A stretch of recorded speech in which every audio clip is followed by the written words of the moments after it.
do not have this quick shifter, get it.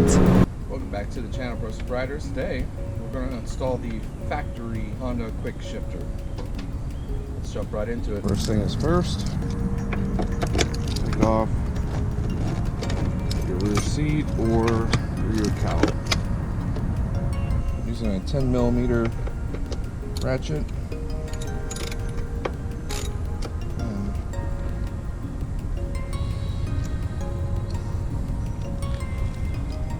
We're going to take the actual shift link off. For this one you can't use a ratchet because of how tight it is, so you want to use an open-ended wrench, get broke free, and if you have a ratcheting end, even better. Then you got this piece down here. So that one down there is an 8mm. Okay, doesn't take a whole lot to get that broke free.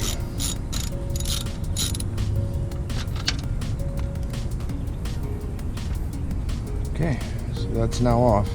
We're going to take this piece, this link off of here and install. Okay, so for this, you got 10mm here. And break it free. There we go. Comes right off. Screw that down a little bit. Okay, now go ahead and screw quick shifter assembly on. That up. Top one is a reverse thread. It's a left-handed thread. That one's going to go opposite. The only thing you didn't see was me putting this nut onto the small part of the actuator and then threading the shift linkage on. Slip that on. It's going to go on this direction.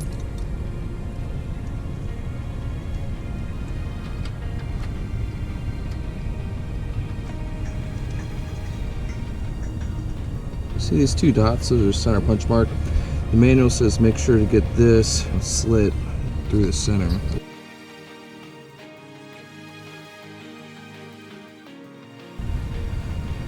Yeah, that one's good.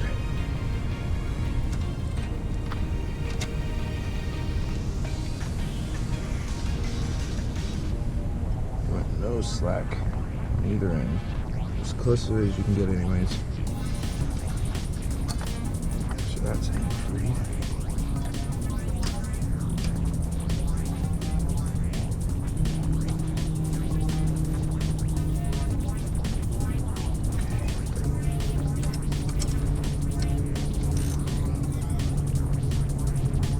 There we go.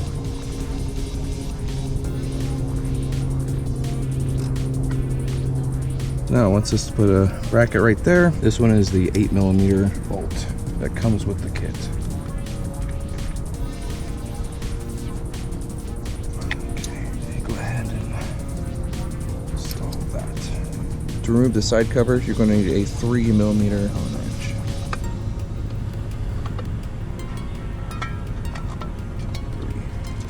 Okay, this one has to disconnect this because we're going to be routing the cable behind it. Now the fun part begins. The connector we need is right there. The only way to get to it is taking off the tank.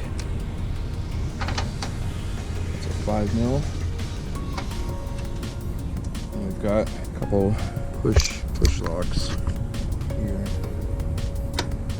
Push that in. Push that in. Easily pull it out. And have to drop and lose it. Around to the other side. Do the same thing. Just a quick little easy pop push. Pull that one out. That one's easier to get out. Got a little ledge there. This one kind of little booger. Pull this back way out.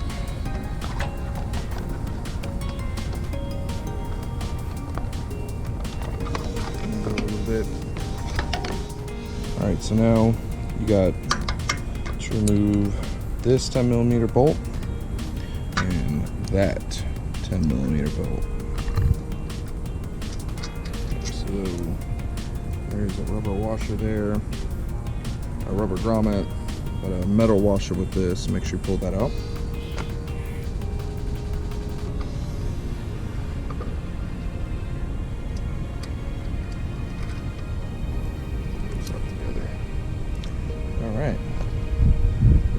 portion of it loosened. Alright, I know this is chintzy as heck. I'm just using a tall boy energy drink to keep it propped up and get it wedged right in there. So now I got access to what we need to get access to is that dummy connector right there. Take this, route it up and behind. Should probably use a smaller screwdriver. I think I can get it with my knife. And there I did. So that's your dummy connector. And then we'll have room. Snap that in place. And we can reconnect this. Now we just need to return everything back. Which are right here. Got a little couple scratches. I didn't realize that before. I would say for everybody else, put some protection right there so that way you don't hit the screw, scratch up the paint. No gouging. See about polishing that out. Don't make my mistake. Alright.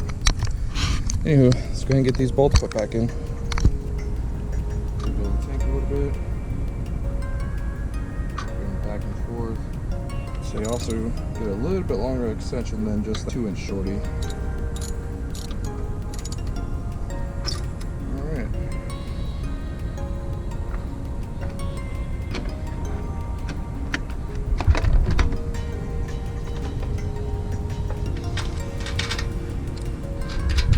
Let those be finger tight so we can get those hot clips in. It comes out like this, where you press it, you just slide it out, make sure it's pushed out before you push it in, because then once you push it in, you can push it flat and it's going to lock right in. So the reason why I don't want to tighten on those bolts is that we can do exactly that. Push that one in. Push down. Slides right in. It's nice and lined up, it's flat. Push it in, out. Tighten these.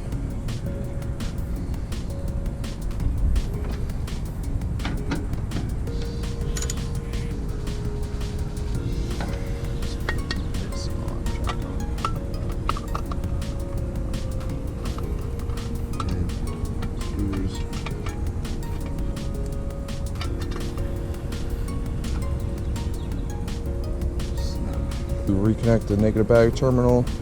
And we'll go through the electronics part. I don't like touching.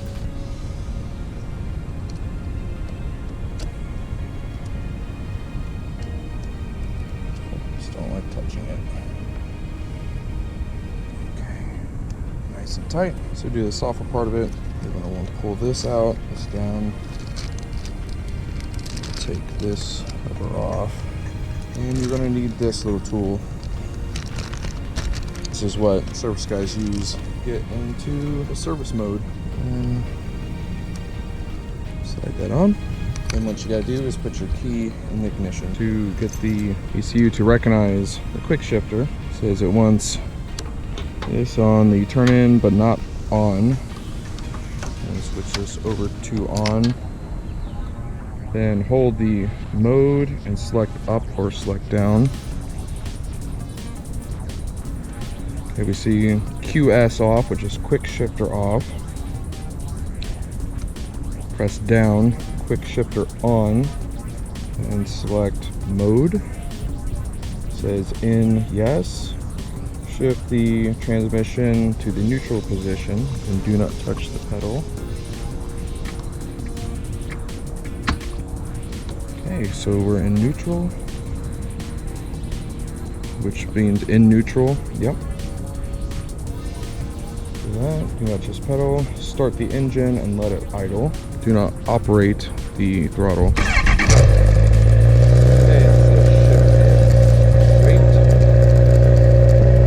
Okay, fin. If that did not work correctly, it would say NG for ignition failure.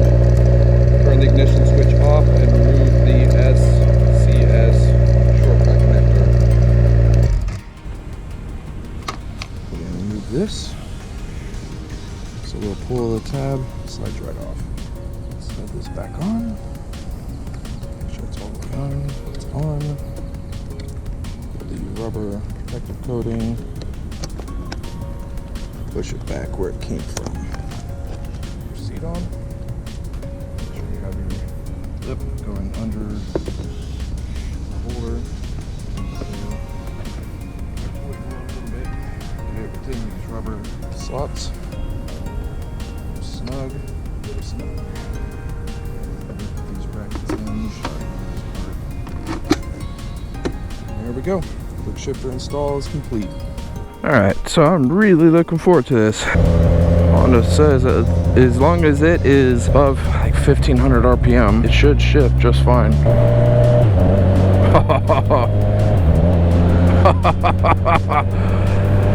My first time with a quick shifter. This is awesome. Oh my god. That's going to take a little get used to. See if it'll do the... Okay. That's interesting.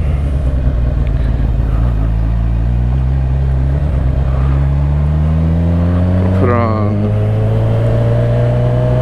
rain mode because some parts of the roads are a little... Okay, that first to second.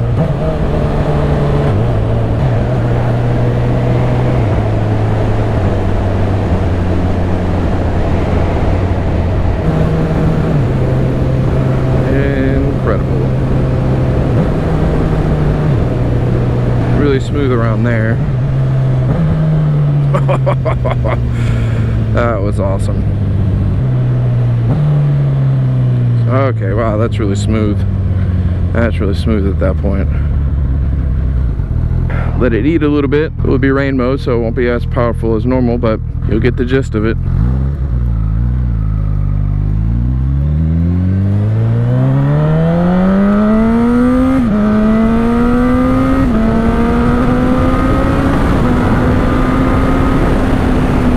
Oh wow, that is crazy smooth.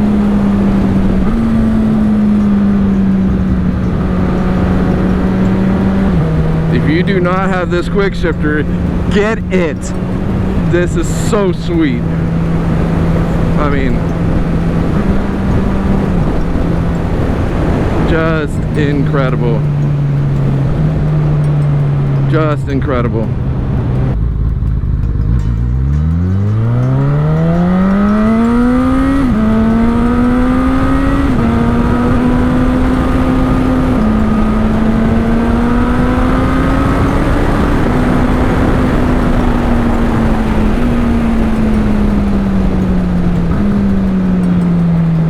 False neutral issue right there, trying to come down, but of course just getting used to it. So more you use it, the better you get. And we just went over a little over 1,000 miles with that. 1,003 miles. Highly recommend getting this quick shifter. Awesome, absolutely awesome. Changes the whole game. So I felt like a high RPM shift on this bike, and that could just be me. When I was getting it, the front end would get a little squirrely, and that is a little unnerving, going well beyond the speed limit or going down the drag strip, which I've never done yet, but just for some of those people who do.